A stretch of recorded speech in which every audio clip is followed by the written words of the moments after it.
ও দাদা বাবু, এই আপনাদের মান সম্মান তো সব খেয়ে দিচ্ছে বাড়া ময়ূক বাবু আর রিপাবলিক বাংলা। এদেরকে থামান একটু, এরা যা শুরু করেছে।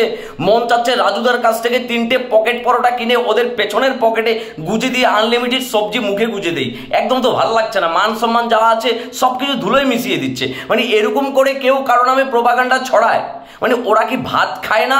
ওরা কি ভাতের বদলে কি মানে অন্য কিছু খায়? সবুজ পাতা খায়? সারাদিন কি খায় ওরা? গোমূত্র খেয়ে কি সব করে যাচ্ছে সংবাদ পরিবেশনের নামে। এরকম করে তো বদনামিটা আপনাদেরই হচ্ছে। আমাদের দেশেও এরকম দু একটা আলবাল সংবাদ চ্যানেল আছে, ওরাও মনে করে ভুলভাল গুজব ছড়িয়ে একদম উড়ে ফুড়ে কি লেগেছে। আর আপনাদের এটা তো একদম ঠাপ্পা মারা। দাদা থামান।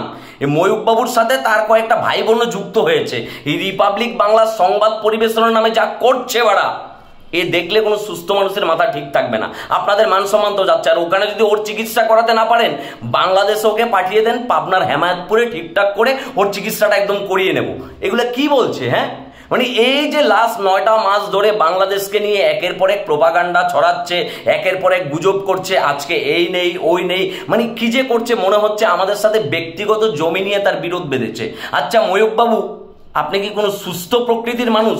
মানে আপনি কি জানেন যে আপনি আসলে যে নিউজ করছেন, যেটা আপনি সংবাদ পাঠ করছেন, এই সংবাদের কোনো ভ্যালিডিটি আছে?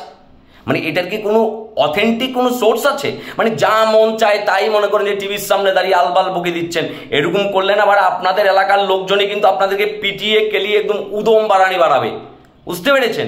এই ধরনের আলতু ফালতু নিউজ বকা বন্ধ করেন দাদা, এগুলোর কোনোভাবেই সহ্য করা যাচ্ছে না।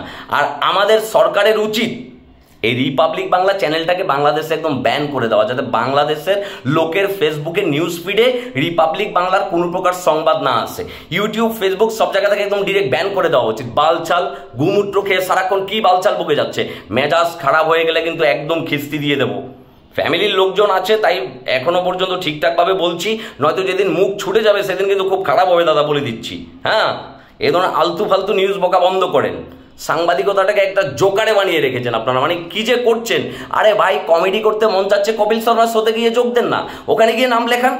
আপনাকে সাংবাদিকতা করতে কে বলেছে? কে বলেছে আপনাকে নিউজ পাঠ করতে? বাড়া রাজুদার পরোটা, সেই সাথে সেদ্ধ ডিম, কাঁচা লঙ্কা একসাথে সবকিছু মিলিয়ে ভর্তা বানিয়ে তারপর হচ্ছে কি প্যান্ট খুলে একদম কি ঠিকঠাকভাবে বুঝে দেবো। কি বলছেন কি? মেজাজ খারাপ হয়ে যাচ্ছে। 9 মাস ধরে যা শুরু করেছেন মানে কোনোভাবেই নেওয়া যাচ্ছে না। একের পর এক গুজব, একের পর এক গুজব, একের পর এক গুজব। আর এমনভাবে নিউজগুলো আপনার প্রকাশ করছে, উপস্থাপন করছে, মনে হচ্ছে ওরে বাবা সব কিছু তো নাই নাই হয়ে গেল, একদম কি করি সব কিছু শেষ হয়ে গেল। বালছাল ঘন্টার মুরুদ নেই বেটা, জোকারি কর গিয়ে। আর তোদের পূর্বপুরুষ কি মলম বিক্রি করতো রে ময়ূক বাবু? মলম বিক্রি করতো, রাস্তায় হেঁটে হেঁটে হকারি করতো। হকার হতে এসেছিলি, হয়ে গেছিস সাংবাদিক। এখন টিভির সামনে যা মন চাচ্ছে আলবাল বকে যাচ্ছিস, মেজাজ খারাপ হয়ে যাচ্ছে। আওয়াজ তুলুন। বাংলাদেশের মনাদেরকে বলতেছি, ইচ্ছা মতে বাঙ্গির হুদদেরকে বিরুদ্ধে একদম কঠিন লেভেলের প্রতিবাদ করো। রাষ্ট্রের উচিত এই চ্যানেলগুলো ডাইরেক্ট বাংলাদেশে ব্যান করে দেওয়া। অমানুষের বাচ্চাদের জন্য মনে করে থাকা একদম মুশকিল হয়ে গেছে। মাথাটা পুরো নষ্ট করিয়ে এলায়। দিন নাই রাত নাই 24 ঘন্টা খালি বাংলাদেশের পিছনে লাগিয়ে দিচ্ছে। আর একের পরে গুজব গুজব গুজব। ওরা ভাত না খায়, গু খাইলে তো এরকম হইব। মাথার পিঠে গু উঠে গেছে। ঠিকঠাকভাবে টয়লেট পরিষ্কার করে আগা শুরু করে দিয়ে দেখবি কি ব্রেন ক্লিয়ার। শতানের বাচ্চা।